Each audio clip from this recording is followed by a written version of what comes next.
آج کا ٹاپک بہت ہی اہم ہے اور کئی لوگوں کے مسکنسیپٹ کو دور کرے گا، کئی لوگوں کے مفروضوں کو ختم کرے گا، کئی لوگوں کو گائیڈ کرے گا۔ آج میں نے آپ کو بتانا ہے کہ مردانہ کمزوری اور نامردی میں کیا فرق ہے۔ لوگ اس کو ایک ہی بیماری سمجھتے ہیں۔ لوگ سمجھتے ہیں کہ شاید اس کا علاج بھی سیم ہے، اس کی تشخیص بھی سیم ہے اور یہ ایک ہی چیز ہے، جبکہ یہ دو مختلف قسم کی بیماریاں ہیں۔ جو نامردی ہے وہ انسان کے اندر کوئی مردانہ اعضاء کے اندر پیدائشی فالٹ کی وجہ سے ہوتی ہے۔ مثال کے طور پر کچھ لوگ ایسے ہوتے ہیں جن کو انڈیسینڈڈ ٹیسٹیز ہوتے ہیں، ان کی جو گولیاں ہیں، جو ٹیسٹیز ہیں، ان کی سکروٹم کے اندر، اپنی ٹیسٹیز کی تھیلی کے اندر موجود نہیں ہوتی اور ان کے ٹیسٹوسٹیرون لیول نہیں بن رہا ہوتا، اس وجہ سے ان کے اندر نامردی ہوتی ہے۔ وہ بچے پیدا کرنے والے جراثیم پیدا نہیں کر سکتے، سپرمز پیدا نہیں ہوتے، ان میں ٹیسٹوسٹیرون لیول لو ہوتا ہے، چہرے کے اوپر ان کے داڑھی مونچھ نہیں ہوتی، ان کے اندر مردانہ کمزوری بھی موجود ہوتی ہے۔ یہ وہ نامردی ہے جس میں مردانہ کمزوری بھی موجود ہوتی ہے۔ یہ پیدائشی نقص ہے اور بعض اوقات کچھ لوگوں کو پیدائش کے بعد اگر ممپس ہو جائیں یعنی کن پیڑے ہو جائیں، یہ ایک وائرس کا انفیکشن ہوتا ہے جو کان کے نیچے گلینڈز ہوتے ہیں اور ان کے سوج جانے سے ان کی ایک کمپلیکیشن ہے، اس کی وجہ سے بھی ٹیسٹیکولر فیلئر ہو سکتا ہے۔ یا بچپن میں کوئی ایسا ٹیسٹیز کے اوپر، گولیوں کے اوپر کوئی ایسا ٹراما ہو، چوٹ لگے جس کے اندر بلڈ جمع ہو جائے اور وہ ٹیسٹیز اس وجہ سے اتنے زیادہ ڈیمیج ہو جائیں کہ وہ اپنا فنکشن لاس کر دیں، تو اس سے ان کو نامردی ہو جاتی ہے۔ اس کی وجہ سے ان کے اندر سیکنڈری سیکشول کریکٹرز یعنی کہ جسم کے اوپر بالوں کا آنا، داڑھی مونچھ کا آنا، نفس کا سائز کا بڑھنا، یہ سارا ختم ہو جاتا ہے۔ ایسے سینکڑوں پیشنٹ میرے انڈر ٹریٹمنٹ ہیں جن کو میں ایسے دیکھ چکا ہوں۔ بچپن میں ان کے پیرنٹس نے چیک نہیں کیا کہ ان کے ٹیسٹیز کے اندر یہ گولیاں موجود ہیں یا نہیں ہیں۔ اس غفلت کی وجہ سے ان کا پراپر ٹائم پہ علاج نہیں ہو سکا اور وہ جوان ہو گئے، بڑے ہو گئے، لیکن جوان ہونے کے باوجود بھی ان کے جسم کے اوپر نہ تو کوئی بال تھے، نہ ان کے نفس کا سائز بڑھا تھا اور نہ ہی ان کے جو مردانہ باقی باڈی کی جو شیپ ہے وہ آئی۔ تو پھر ان کے ٹیسٹ کے بعد ہم نے ان کو ٹریٹمنٹ ایڈوائز کی۔ ان کی ٹریٹمنٹ ڈیفرنٹ ہے، ان کی تشخیص کے جو ٹیسٹ ہیں وہ بھی الگ ہیں۔ اب مردانہ کمزوری کیا ہوتی ہے؟ مردانہ کمزوری یہ ہے کہ انسان یا تو اپنا سیکشول ایکٹ صحیح پرفارم نہ کر سکے، یا ان میں پارشل پرابلم ہو، پارشل ایریکشن ہو اور وہ اپنا سیکس صحیح پرفارم نہیں کر سکتا، یا ان کے اندر بعض اوقات پری میچور ایجیکولیشن ہوتی ہے، ٹائمنگ کا ایشو ہوتا ہے۔ یہ تمام چیزیں انسان کی خوراک سے، نیند سے، ورک لوڈ سے، سٹریس سے بھی ریلیٹڈ ہیں۔ نارمل آدمی کے اندر بھی یہ مردانہ کمزوری کے ایپیسوڈز بعض اوقات آتی رہتی ہیں۔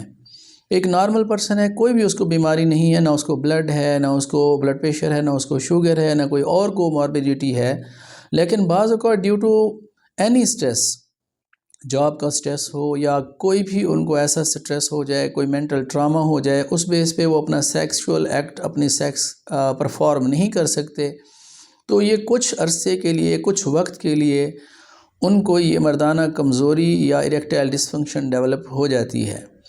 اور جو ہی یہ مینٹل ٹراما ان کا ریموو ہوتا ہے، وہ ذرا ریسٹ کرتے ہیں، وہ حالات ان کے بہتر ہوتے ہیں، ان کے اندر سے جو خوشی کے ہارمون پروڈیوس ہو جاتے ہیں، تو وہ دوبارہ اپنی پہلے جیسی سیکشول ہیلتھ بھی گین کر لیتے ہیں۔ اسی طریقے سے اگر کسی کا کوئی وزن بڑھ جاتا ہے، لپڈ زیادہ ہو جائیں، باڈی کے اندر فیٹس بڑھ جائیں، سیڈنٹری لائف سٹائل ہو، تو اس سیکس ہارمونز کی کمی ہو جاتی ہے ایسے بندے میں جن کا وزن زیادہ ہو جائے، کیونکہ سیکس ہارمون بائنڈنگ گلوبولنز جو کہ جسم کے اندر پروڈیوس ہوتی ہیں زیادہ اوور ویٹ بندے میں، اس میں بھی سیکس ہارمون کم پروڈیوس ہونے سے ان میں مردانہ کمزوری ہو جاتی ہے۔ اس کے ٹیسٹ بھی الگ ہیں، اس کی ٹریٹمنٹ بھی الگ ہے۔ یہ مردانہ کمزوری کی ٹریٹمنٹ بھی ہم کرتے ہیں اریکٹائل ڈسفنکشن کی۔ اس میں کچھ ہوتی ہیں جو کہ تھوڑے وقت کے لیے ہوتی ہیں، کچھ کو ہم لانگ ٹرم ایڈوائز کرتے ہیں، اور ساتھ وہ تمام فیکٹر جن کی وجہ سے ان کو یہ مردانہ کمزوری ہوئی ہے وہ بتاتے ہیں کہ اس کو آپ ریورس کر لیں تو آپ تو ٹریٹمنٹ بھی ہم آف کر دیں گے۔ لیکن کچھ لوگوں کی یہ کمپلینٹ ہوتی ہے کہ ہم ٹریٹمنٹ لیتے رہتے ہیں تو ڈاکٹر صاحب ہم ٹھیک رہتے ہیں، جب ٹریٹمنٹ چھوڑ دیتے ہیں تو یہ دوبارہ ہمیں مردانہ کمزوری ہو جاتی ہے۔ اس کی کیا وجوہات ہیں؟ تو ایکچولی وہ فیکٹرز جس کی وجہ سے ان کو پہلے یہ اریکٹائل ڈسفنکشن، پری میچور ایجیکولیشن اور ریلیشن شپ ایشو یا پرفارمنس انگزائٹی یہ ڈیولپ ہوئی تھی، یہ جو مردانہ کمزوری کے مختلف شکلیں ہیں جو میں نے آپ کو بتائی ہیں، اگر وہ فیکٹر دور نہیں کرتے اور ٹریٹمنٹ چھوڑ دیتے ہیں تو آہستہ آہستہ دوبارہ ان کی پہلے والی کنڈیشن ہو جاتی ہے۔ تو ٹریٹمنٹ کے ساتھ ساتھ ان کو اپنے ان چیزوں کو بھی ریورس کرنا ہوگا، اپنے اوور ویٹ کو کم کرنا ہوگا، ڈائٹری موڈیفیکیشنز کرنی ہوگی، لائف سٹائل موڈیفیکیشنز کرنی ہوگی، اپنے سٹریس لیول کو ریڈیوس کرنا ہوگا، ایکٹیو لائف گزارنی ہوگی۔ تو ان کے اندر یہ ایپیسوڈز کم سے کم ہوتے جائیں گے اور ہم ان کو ٹریٹمنٹ بھی ڈسکنٹینیو کر دیتے ہیں۔ تو میں نے یہ آپ کو بتانا تھا کہ بعض اوقات کسی کے اوپر سیکشول ایکٹ پرفارم نہ کر سکنے کی وجہ سے یہ الزام لگا دیا جاتا ہے کہ یہ نامرد ہے، اس میں مردانگی ہی نہیں ہے۔ تو یہ غلط ہے۔ ان دونوں میں فرق سمجھیے کہ نامردی اور مردانہ کمزوری ایک ڈیفرنٹ چیزیں ہیں۔ مردانہ کمزوری کو کریکٹ کیا جا سکتا ہے اور یہ نارمل پرسنز میں بھی ہو سکتی ہیں کبھی کبھی، لیکن جو نامردی ہے اس کے لیے پراپر ایویلویشنز کی ضرورت ہے۔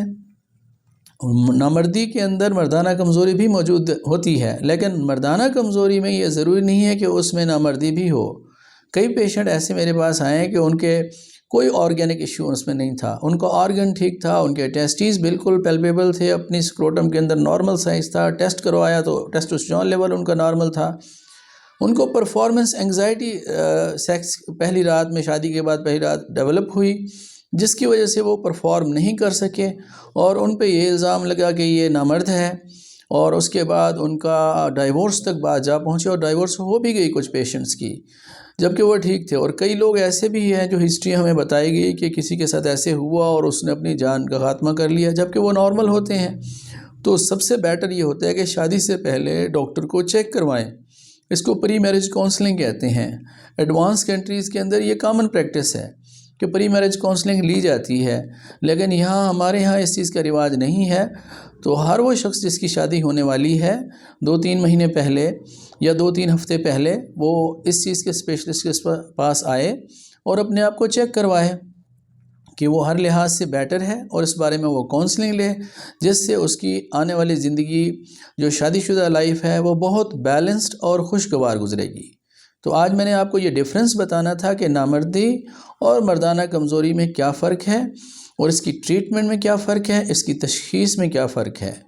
تو اس طرح آپ کے جاننے والے، آپ کے دوست، آپ کے رشتہ داروں میں کسی شخص کو کوئی اس طرح کا الزام کا شکار ہے، یا کسی کو ایسا کہہ کے تو سٹریس میں وہ شخص اپنی زندگی گزار رہا ہے، تو بہتر ہے وہ ہمارے کلینک پہ تشریف لائے، ہم ان کا معائنہ کریں گے، اسیس کریں گے، ایویلویٹ کریں گے، اور اس کے بعد ان کی ہم ٹریٹمنٹ کریں گے اور وہ 100% ٹھیک ہو جائیں گے۔